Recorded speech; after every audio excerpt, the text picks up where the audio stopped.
Bismillahirrahmanirrahim. Assalamualaikum warahmatullahi wabarakatuh. Alhamdulillahilladzi alafa baina qulubina fa asbahna bi ni'mati ikhwana. Asyhadu an la ilaha illallah wa asyhadu anna Muhammadan abduhu wa rasuluh. Allahumma shalli wa sallim wa barik ala Muhammad wa ala alihi wa ashabihi ajmain. Ikhwan wa akhwati fillah rahimakumullah. Qala Allah Ta'ala fi kitabihil karim, a'udzu billahi minasyaitonir rajim. Ya ayyuhalladzina amanu la takhunullaha war rasul wa takhunu amanatikum wa antum ta'lamun. Wa qala Nabiyullah sallallahu alaihi wasallam, khairukum anfa'ukum li'ibadillah. Shadaqallahul adzim wa shadaqa rasuluhun nabiyul karim. Ikhwan wa akhwati fillah, segala puji bagi Allah yang mempertemukan kita di majelis ta'lim online ini. Mudah-mudahan Allah Subhanahu wa taala senantiasa memuliakan kita sebagaimana Allah memuliakan majelis-majelis ilmu, dan mudah-mudahan apa yang kita lakukan hari ini adalah bagian dari amal terbaik kita di hadapan Allah Subhanahu wa taala, sehingga nanti akan memperberat ya amal soleh kita di hadapan Allah, yang kemudian Allah akan menempatkan kita ke dalam surga. Kemudian salawat dan salam kepada baginda Rasulullah sallallahu alaihi wasallam. Allahumma shalli wa sallim wa barik alaihi. Ikhwan wa akhwati fillah, materi kita kali ini sesuatu yang sangat penting ya bagi kita semua ya, yaitu tentang materi amanah, yang kemudian panitia akan mengkaitkannya dengan surah yang kita lakukan selama ini, kaitannya dengan menjaga amanah. Saking pentingnya amanah tersebut ya, ikhwan wa akhwati fillah, ya, beberapa ulama coba membuat sebuah ringkasan ya, penjelasan yang tentu marojiknya adalah Al-Qur'an dan Sunnah Rasulullah SAW. Ya, di mana beberapa urgensi dari menjaga amanah itu, para ulama mengatakan yang pertama, karena amanah itu sesuatu yang kemudian disyariatkan di dalam Islam. Ya, jadi ini urgensi yang pertama kenapa kita harus menjaga amanah. Jadi yang pertama karena menjaga amanah adalah sesuatu yang disyariatkan di dalam Islam. Ya, ini dalam surah Al-Anfal ya, surat ke-8 ya, ayat ke-27. Dalam mukaddimah tadi saya membacakan ya, orang-orang yang beriman, janganlah engkau mengkhianati Allah dan Rasul-Nya dan amanah-amanah yang telah diberikan kepadamu jika engkau orang-orang yang mengetahui. Jadi jelas sekali ikhwan wa akhwati fillah ya, saking pentingnya amanah tersebut ya, secara khusus Allah Subhanahu wa taala ya menjelaskan ini ke dalam Al-Qur'an dan menginstruksikan kepada kita orang-orang mukmin untuk tidak mengingkari janji-janjinya kepada Allah, Rasul, dan amanah yang telah dibebankan kepadanya. Ya, tentu janji kita ya di hadapan Rasul itu adalah syahadat kita. Ya, karena kalimat syahadat itu bermakna adalah i'lan, al-qasam, ya, bermakna sumpah.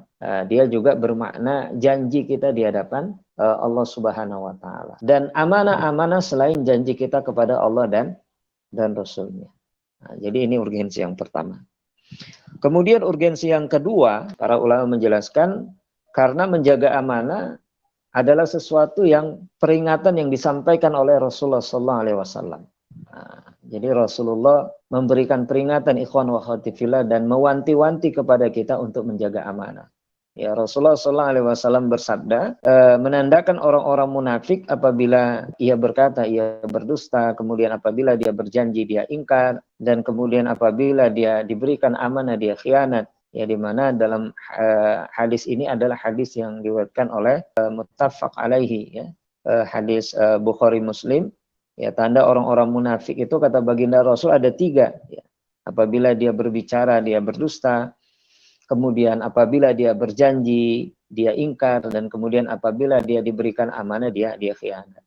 Dan di dalam hadis yang diriwayatkan oleh Imam Muslim ditambah redaksinya bahwa in shama wa shalla wa za'amal annahu muslim. Kemudian Allah memberikan azab ya kepada orang-orang munafik itu seperti yang tertulis dalam surah Al-Ahzab di ayat ke-73. Artinya sehingga Allah mengazab orang-orang munafik baik laki-laki dan perempuan, dan orang-orang musyrik di antara kamu baik laki-laki dan perempuan. Karena apa? Karena mereka melakukan 3 hal tadi. Mereka berkata mereka berdusta, mereka berjanji mereka ingkar, ya kan? Kemudian ketika dia diberikan amanah dia khianat. Ini urgensi yang kedua. Kemudian selanjutnya diriwayatkan oleh Anas bin Malik.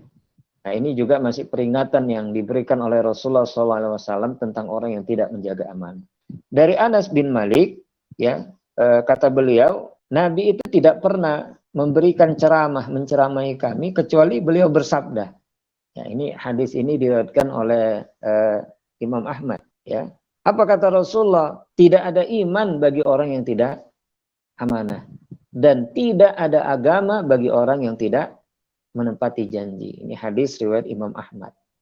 Jadi Rasulullah itu ikhwan wa akhwati fillah, ya di saat mereka diceramai oleh baginda Rasul itu kata Anas bin Malik selalu menyampaikan pesan ini, dan pesan itu adalah kata Rasulullah SAW bersabda, tidak ada iman bagi orang yang tidak amanah, dan tidak ada agama bagi orang yang tidak menepati janji. Ya, jadi antara iman dengan amanah yaitu berbanding lurus. Artinya apa? Orang yang berimannya baik, orang yang memiliki keimanan yang baik, keimanan yang totalitas, maka dia akan menjadi pribadi yang juga akan total untuk mengeksekusi segala amanah yang diberikan kepadanya. Jadi untuk melihat orang itu amanah, beriman atau tidak, keimanannya baik atau tidak, ya itu tidak hanya cukup kita lihat dari ibadah-ibadah mahdhunya saja seperti sholatnya, tilawahnya. Namun ternyata dia gagal menghadirkan amanah-amanah ya yang sudah diberikan kepadanya.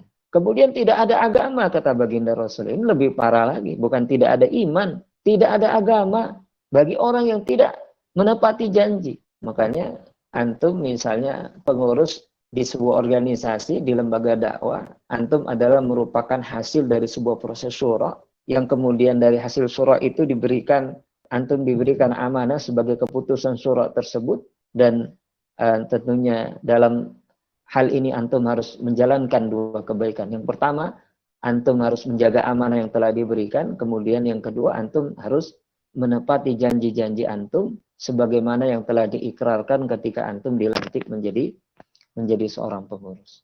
Ya, dan kata Rasulullah mengecam orang-orang yang tidak amanah itu dengan mengatakan tidak ada iman bagi orang yang tidak amanah, dan tidak ada agama bagi orang yang tidak menepati janjinya.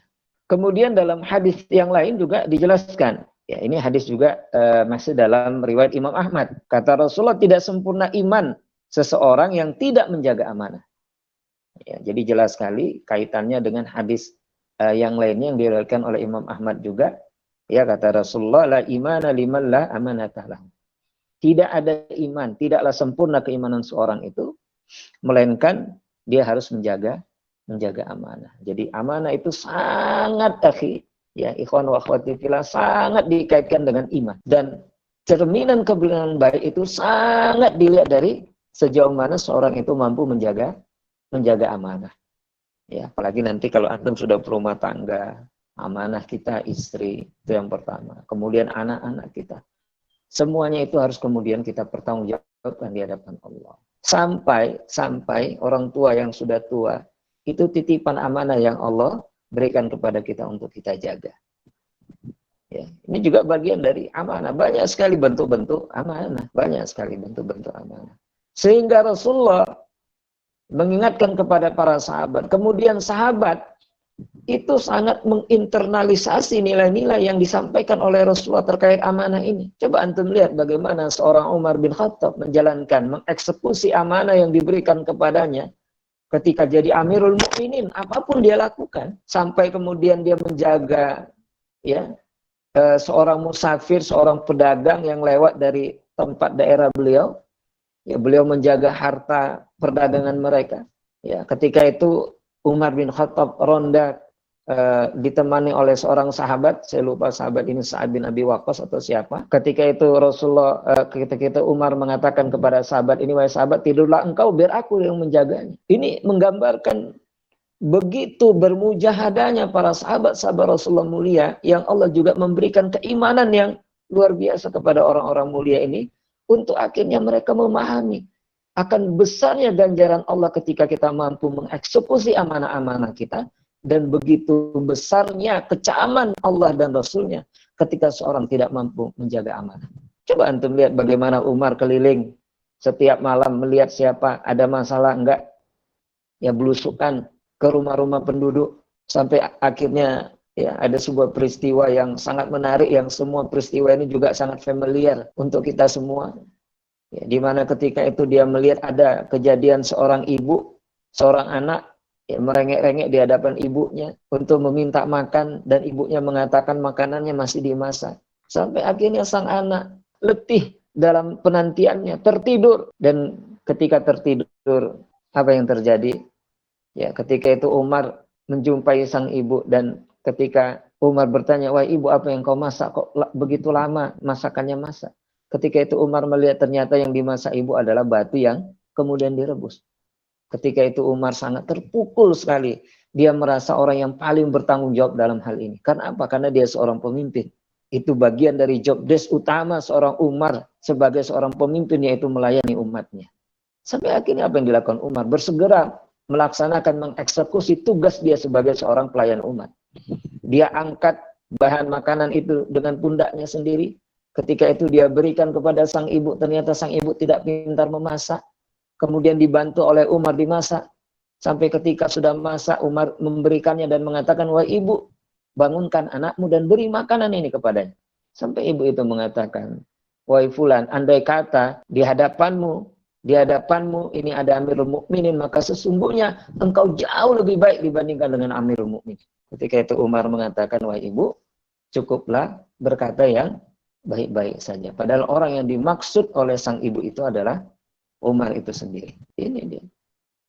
Ini para sahabat. Jadi kalau para sahabat itu ikhwan wa akhwati fillah, kalau sudah diberikan amanah, tanggung jawabnya luar biasa. Tanggung jawabnya luar biasa. Ya, mereka melakukan dengan bermujahadah, bersungguh-sungguh dan bertadhiyah, menghadirkan pengorbanan dalam mengeksekusi amanah-amanah yang diberikan kepada mereka. Kemudian urgensi dari amanah itu Allah jelaskan juga dalam Al-Qur'an, ya, di dalam surah Al-Ahzab, ya, di ayat ke-72, ya, surah Al-Ahzab ini satu ke-33, ya, di mana Allah Subhanahu wa taala ya berfirman dalam surah Al-Ahzab ini, yang artinya sesungguhnya kami telah menawarkan amanah kepada langit dan bumi serta gunung-gunung, kata Allah. Tetapi semuanya enggan untuk memikul amanah itu, dan mereka khawatir mereka tidak mampu memikulnya. Lalu dipikul amanah itu oleh manusia, karena sesungguhnya manusia itu adalah amat zalim dan amat bodoh. Jadi sampai gunung, bumi itu menolak ketika Allah memberikan amanah kepada mereka sebagai khalifah di permukaan bumi ini. Karena saking beratnya beban amanah itu di hadapan Allah Subhanahu wa taala kelak nantinya. Sehingga sangat menarik ya, ikhwan wa akhwati fillah. Suatu saat ada seorang sahabat itu diberikan amanah kepada Rasulullah. Di mana amanah ini adalah sesuatu yang sebenarnya juga dirindukan oleh beberapa sahabat. Tapi apa yang terjadi? Ketika sahabat ini diberikan amanah tersebut, sahabat itu menangis terseduh-seduh. Ya, sampai akhirnya sahabat yang lain bertanya, "Wahai fulan bin fulan, kenapa engkau menangis?" Ya, ini Abdullah Rawaha ya, yang kemudian beliau menangis. "Kenapa engkau menangis? Ya, bukankah ini menandakan engkau orang yang dimuliakan oleh Rasulullah?" Kemudian apa kata sahabat itu? "Wahai sahabat, aku khawatir apakah kemudian amanah yang diberikan ini semakin mendekatkanku dengan surganya Allah, dengan ridhonya Allah, atau sebaliknya akan menyebabkan diriku terjerumus kepada neraka jahanam. Karena sesungguhnya dia adalah sesuatu yang hatmiyah, sesuatu keniscayaan." Ya. Nah, ini yang kemudian para sahabat bagaimana mereka benar-benar memahami dan menginternalisasi nilai-nilai kesungguhan dalam menjaga amanah. Kemudian ikhwan wa akhwati fillah, apa sih keutamaan menjaga amanah tersebut? Ya, para ulama meringkas ada beberapa. Yang pertama, amanah tersebut, keutamaan dari menjaga amanah itu adalah menjaga amanah adalah jalan menuju kesuksesan. Nah, ini dijelaskan Allah dalam surah ke-23 ya, ayat ke-8. Sesungguhnya beruntunglah orang-orang beriman dan orang-orang yang memelihara amanah dan janjinya. Jadi Allah berjanji dalam Al-Quran, orang-orang yang menjaga amanah tersebut akan Allah berikan kesuksesan. Antum misalnya bab sebagai seorang pengurus LDK dan lain sebagainya, ya organisasi keislaman dan lain sebagainya, ketika antum bersungguh-sungguh, maka insya Allah Allah akan memberikan kesuksesan dalam proses kepemimpinan antum. Allah akan memberikan kemudahan, walaupun mungkin bisa jadi Allah memberikan kesulitan di awalnya, tapi bersamaan kesulitan itu, ya ada kemudahan. Nah ini dia. Sampai nanti kalau antum berumah tangga, di saat Allah berikan ujian, cobaan, dan lain sebagainya, tapi antum bersungguh-sungguh menjalankan amanah sebagai kepala keluarga, sebagai ibu rumah tangga, ya maka insya Allah, Allah akan selalu membukakan jalan kepada kita dari berbagai kesulitan-kesulitan yang kita hadapi. Kemudian yang kedua, keutamaan dari menjaga amanah itu, ikhwan wa akhwati fillah, adalah merupakan sifat para rasul dan para nabi, orang mukmin, sampai merupakan sifat bagi para malaikat. Karena apa? Ikhwan wa akhwati fillah, para malaikat itu hamba Allah yang sangat taat dalam menjaga amanah. Tidak pernah ingkar, itu para malaikat Allah. Makanya di dalam Al-Quran Allah jelaskan, ya, orang yang menjaga amanah itu derajat kemuliaannya sama seperti para nabi, sampai para malaikat Allah. Karena malaikat Allah itu tidak pernah mengingkari ketaatan mereka kepada Allah, tidak pernah mengingkari, mengkhianati amanah-amanah yang diberikan Allah kepada mereka. Padahal malaikat itu, amanah yang Allah berikan sangat monoton, beda dengan kita. Ada malaikat yang penjaga arsy-Nya Allah, kerjanya sampai nanti yaumil akhir. Ada malaikat yang kerja sujud saja nanti sampai yaumil akhir. Ada yang ruku saja sampai yaumil akhir. Tapi sedikit pun mereka tidak pernah mengingkari amanah-amanah yang diberikan Allah kepada mereka. Dan Allah menjelaskan di dalam Al-Quran, derajat orang yang menjaga amanah, yang melaksanakan amanah-amanah yang diberikan kepada mereka, maka merupakan derajat mereka sama seperti derajatnya para rasul dan para nabi, orang-orang mukmin terdahulu dan para malaikat. Jadi luar biasa. Jadi kalau kita ingin ditinggikan derajat kita di hadapan Allah, sebagaimana derajatnya para nabi dan para malaikat, maka antum harus menjaga amanah. Dan sebaliknya ketika antum ingin kemudian menjadi terhinakan di hadapan Allah, terjerumus dalam derajat yang begitu rendah di hadapan Allah, maka silakan antum tidak bersungguh-sungguh untuk menjalankan amanah, apapun amanah itu. Kemudian selanjutnya, keutamaan dari menjaga amanah itu adalah tanda dari keimanan. Nah, tadi jelas ya. Nah, ini berkaitan dengan urgensi amanah tadi saya sampaikan ya, dalam hadis yang diriwayatkan oleh Imam Ahmad, tidak ada iman bagi orang yang tidak amanah. Jadi tanda iman itu bisa dilihat dari amanah. Makanya bagi setiap orang tua yang ingin menikahkan anaknya, salah satu kriteria pasangan yang akan menjadi pendamping hidup anaknya adalah bagaimana orang tua itu sangat jeli melihat ini orang ini mampu menjaga amanah atau tidak. Karena insya Allah itu tanda keimanan yang baik. Ya, semakin bersungguh-sungguh dia menjaga amanah dari setiap yang diberikan kepadanya, maka sesungguhnya itu menandakan keimanan yang baik. Kemudian yang keempat, ya ikhwan wa akhwati fillah, amanah itu menandingi dunia dan isinya. Ya Allah, ini sangat menarik. Amanah itu menandingi dunia dan seisinya.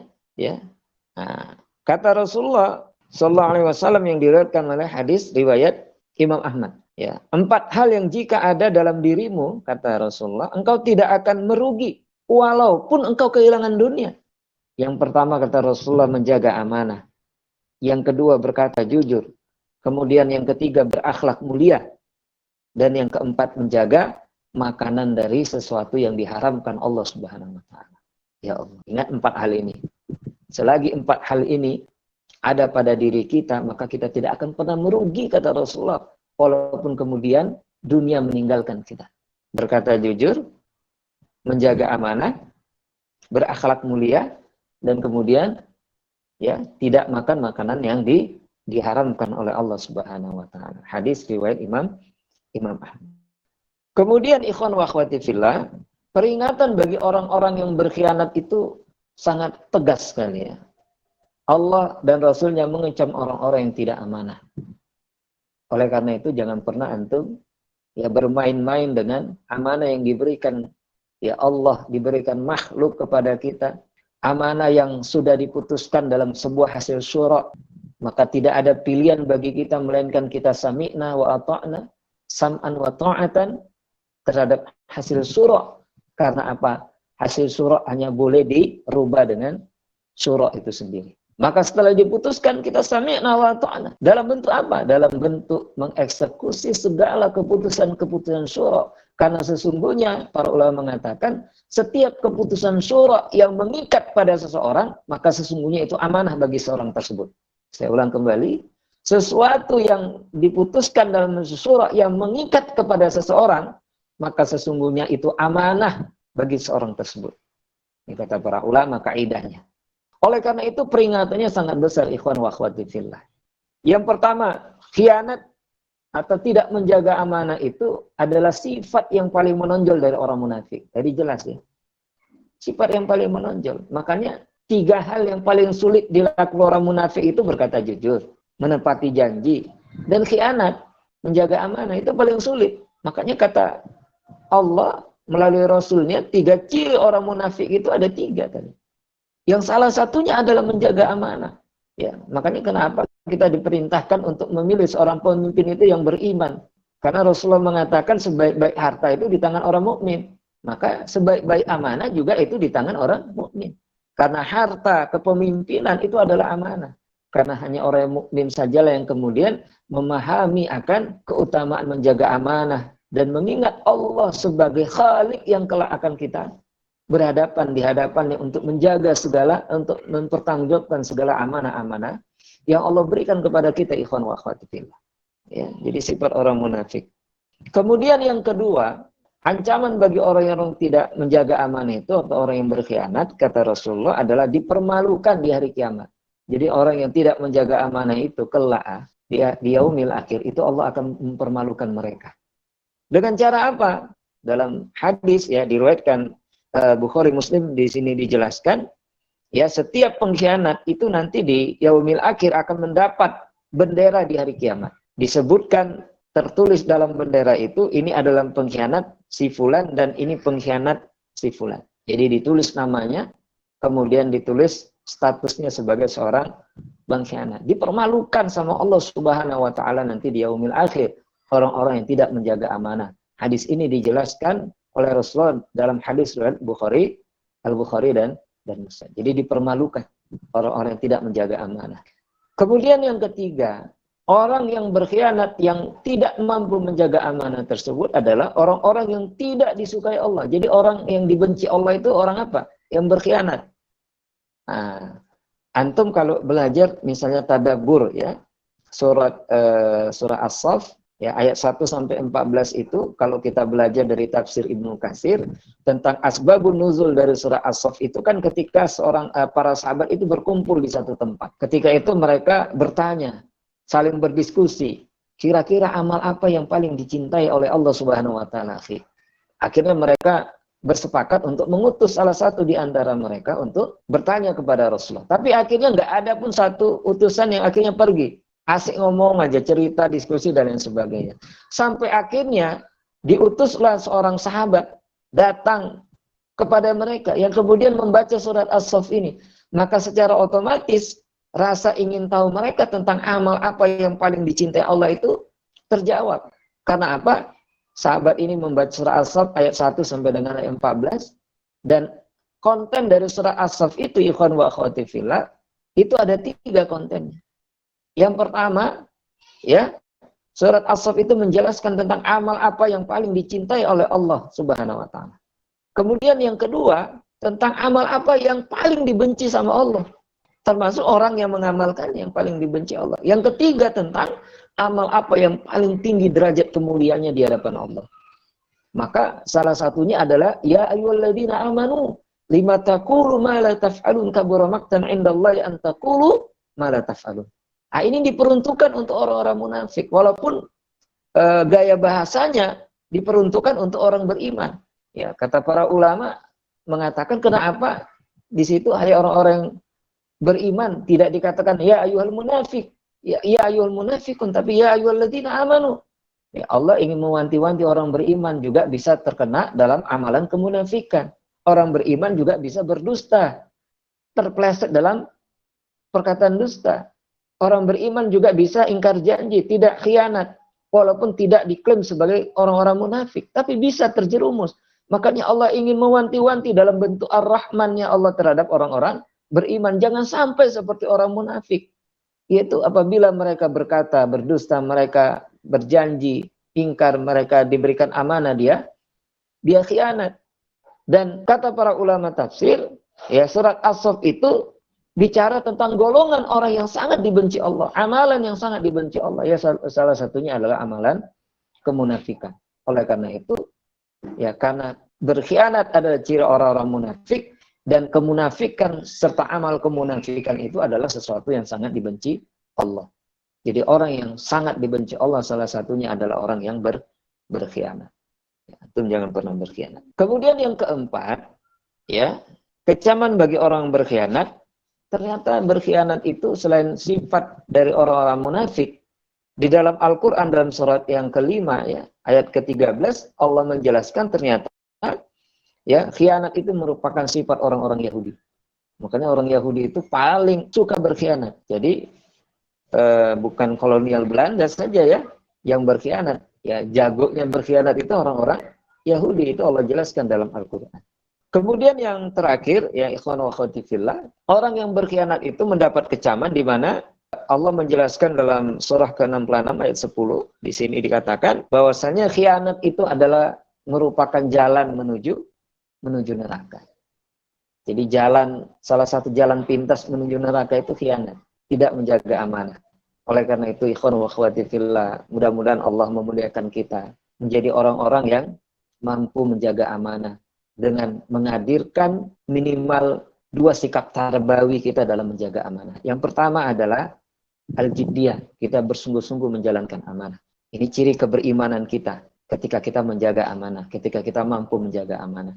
Kemudian yang kedua adalah indibat, kedisiplinan kita dalam mengeksekusi segala amanah-amanah tersebut. Maka insya Allah apabila 2 sikap tarbawi ini muncul pada diri kita dalam mengeksekusi amanah-amanah tersebut, maka insya Allah ini tanda-tanda Allah sedang memuliakan kita dan merupakan jalan menuju surga Allah Subhanahu wa Ta'ala.